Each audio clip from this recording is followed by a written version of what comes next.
اور یہ بات پکی ہے کہ بچوں کو صرف ان کی ماں ہی پال سکتی ہے، ان کی ماں۔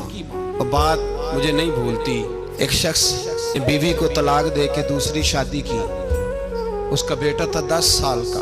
اس نے اپنے بیٹے سے کہا کہ بیٹے بتا پرانی اماں صحیح تھی یا یہ صحیح ہے؟ اس نے کہا نہیں ابا وہ تو جھوٹ بڑے بولتی تھی، یہ صحیح ہے۔ وہ جھوٹی تھی، وہ جھوٹ بڑے بولتی تھی میری سگی اماں، یہ سچ بولتی ہے۔ اس نے کہا وہ کیسے؟ کہنے لگا اس لیے کہ میں کوئی شرارت کرتا تھا تو میری سگی اماں مجھے تھپڑ مارتی تھی اور کہتی تھی تجھے روٹی نہیں دینی، جا دوڑ جا گھر سے۔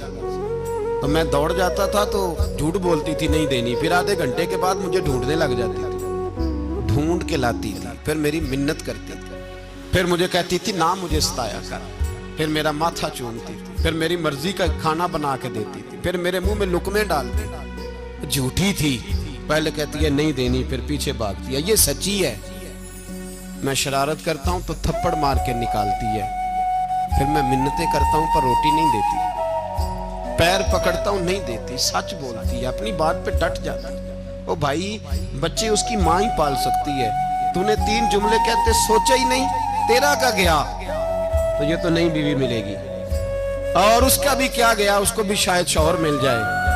ان پھولوں کی پرورش صرف ان کا مالی کر سکتا ہے، دوسرا کر سکتا تو نے حوصلہ ہی نہیں کیا۔ ٹھیک ہے غلطی بی بی کی تھی، پر تو مرد تھا نا، تیرے پاس تو دلیری تھی، فٹافٹی 3 طلاق کے جملے کہہ دیے۔ اور میرے رسول پاک علیہ السلام نے فرمایا جائز کام بڑے ہیں، پر طلاق جائز تو ہے پر میرے رب کو پسند نہیں۔